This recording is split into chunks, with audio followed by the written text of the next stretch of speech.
कहाँ से आया सिंहासन, कौन थी 32 पुतलियां? प्राचीन समय की बात है।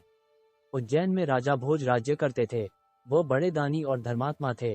उनके बारे में प्रसिद्ध था कि वो ऐसा न्याय करते कि दूध और पानी अलग अलग हो जाए।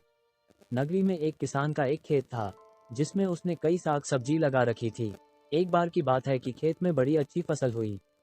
पूरी जमीन पर तो खूब तरकारियां आईं, लेकिन खेत के बीचों बीच थोड़ी सी जमीन खाली रह गई।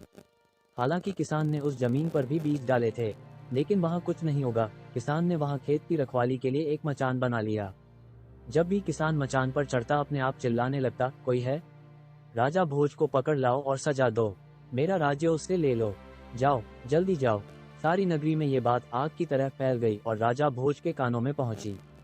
राजा ने कहा, मुझे उस खेत पर ले चलो। मैं सारी बातें अपनी आंखों से देखना और कानों से सुनना चाहता हूँ। राजा भोज जब उस जगह पहुंचे तो उन्होंने भी वही देखा कि किसान मचान पर खड़ा है और कह रहा है, राजा भोज को फौरन पकड़ लाओ और मेरा राज्य उससे ले लो। ये सुनकर राजा चिंतित हो गए। चुपचाप महल में लौटा आए। उन्हें रात भर नींद नहीं आई। सवेरा होते ही उन्होंने राज्य के ज्योतिषियों और जानकार पंडितों को इकट्ठा किया। उन्होंने अपनी गोपनीय विद्या से पता लगाया कि उस मचान के नीचे कुछ छिपा है। राजा ने उसी समय आज्ञा दी कि उस जगह को खुदवाया जाए। खोदते खोदते जब काफी मिट्टी निकल गई तो अचानक एक सिंहासन प्रकट हुआ। सिंहासन के चारों ओर 8-8 पुतलियां यानी कुल 32 पुतलियां खड़ी थीं। सबके अचरज का ठिकाना न रहा। राजा को खबर मिली तो सिंहासन को बाहर निकालने को कहा, लेकिन कई मजदूरों के जोर लगाने पर भी वह सिंहासन टस से मस न हुआ। तब एक पंडित ने कहा कि यह सिंहासन देवताओं का बनाया हुआ है, अपनी जगह से तब तक नहीं हटेगा जब तक कि राजा स्वयं इसकी पूजा अर्चना न करें। राज ने ऐसा ही किया। पूजा अर्चना करते ही सिंहासन ऐसे ऊपर उठाया मानो फूलों का हो। राजा बड़े खुश हुए। सिंहासन में कई तरह के रत्न जड़े थे जिनकी चमक अनूठी थी। सिंहासन के चारों ओर 32 पुतलियां बनी थी। उनके हाथ में कमल का एक एक फूल था। राजा ने हुक्म दिया कि खजाने से रुपया लेकर सिंहासन दुरुस्त करवाएं। सिंहासन सुंदर होने में 5 महीने लगे।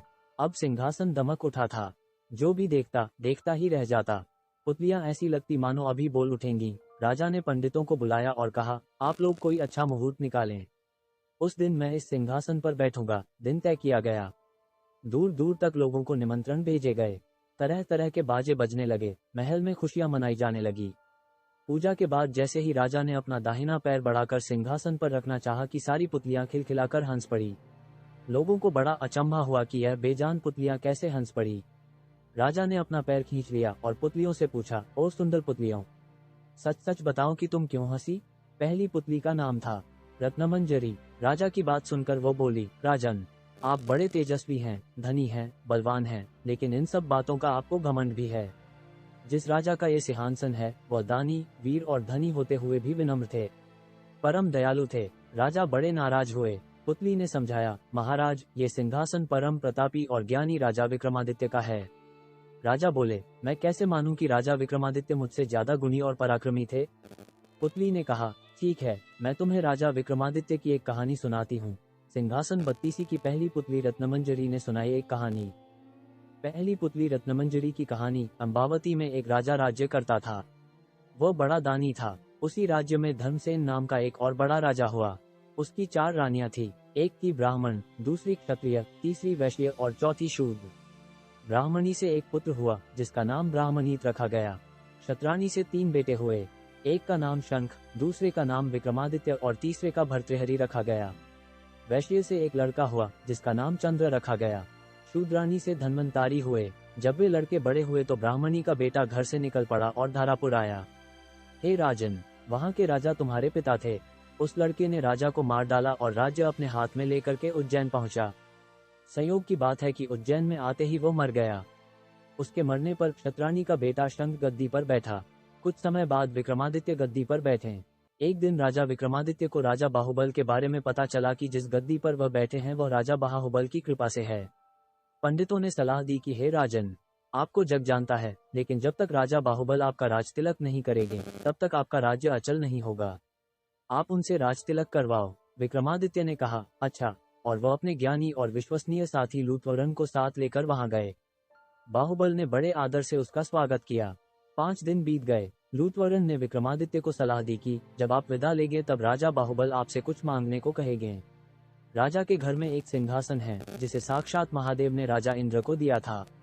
और बाद में इंद्र ने बाहुबल को दिया। उस सिंहासन में ये गुण है कि जो उस पर बैठेगा वो 7 द्वीप नवखंड पृथ्वी पर राज करेगा। उसमें बहुत से जवाहरात जड़े हैं। उसमें सांचे में ढालकर 32 पुतलियां लगाई गई है। हे राजन, तुम उसी सिंहासन को मांग लेना। अगले दिन जब विक्रमादित्य विदा लेने गए तो उसने वही सिंहासन मांग लिया। राजा बाहुबल वचन से बंधे थे। बाहुबल ने विक्रमादित्य को उस पर बिठाकर राजतिलक किया और बड़े प्रेम से विदा किया। राजा विक्रमादित्य ने लौटते ही सभा की और पंडितों को बुलाकर कहा, मैं एक अनुष्ठान करना चाहता हूँ। आप देखकर बताएं कि मैं इसके योग्य हूँ या नहीं। पंडितों ने कहा, आपका प्रताप तीनों लोकों में छाया हुआ है। आपका कोई बैरी नहीं, जो करना हो कीजिए। अपने खानदान के सब लोगों को बुलाइए, 1.25 लाख कन्या दान और 1.25 लाख गायें दान कीजिए। ब्राह्मणों को धन दीजिए, जमींदारों का 1 साल का लगान माफ कर दीजिए। इतना कहकर पुतली रत्नमंजरी बोली, हे राजन, आपने अगर कभी ऐसा दान किया है तो सिंहासन पर अवश्य बैठें। पुतली की बात सुनकर राजा भोज निराश हो गए। आज का दिन तो गया, अब तैयारी करो, कल सिंहासन पर बैठेंगे।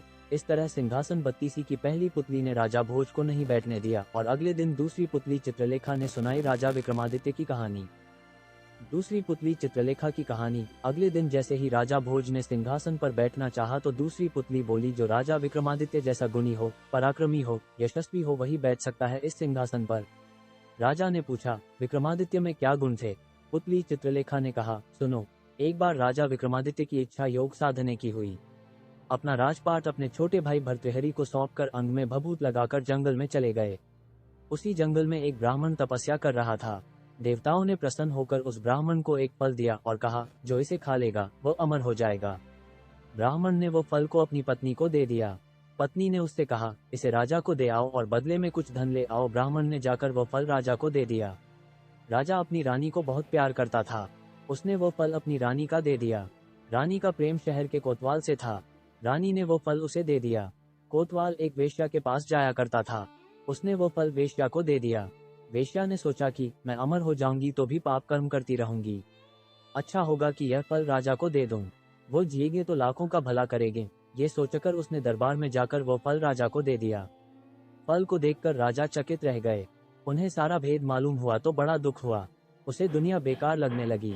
एक दिन वो बिना किसी से कहे सुने राजघाट छोड़कर घर से निकल गए। राजा इंद्र को यह मालूम हुआ तो उन्होंने राज्य की रखवाली के लिए एक दूत भेज दिया। इधर जब राजा विक्रमादित्य की योग साधना पूरी हुई तो वो लौटे। दूत ने उन्हें रोका। विक्रमादित्य ने उससे पूछा तो उसने सब हाल बता दिया। विक्रमादित्य ने अपना नाम बताया, फिर भी दूत ने उन्हें न जाने दिया। बोला, तुम विक्रमादित्य हो तो पहले मुझसे लड़ो। दोनों में लड़ाई हुई। विक्रमादित्य ने उसे पछाड़ दिया। दूत बोला, मुझे छोड़ दो, मैं किसी दिन आपके काम आऊंगा। इतना कहकर पुतली बोली, राजन, क्या आप में इतना पराक्रम है कि इंद्र के दूत को हराकर अपना गुलाम बना सको? तीसरी पुतली की कहानी सुनने के लिए चैनल को सब्सक्राइब जरूर करें।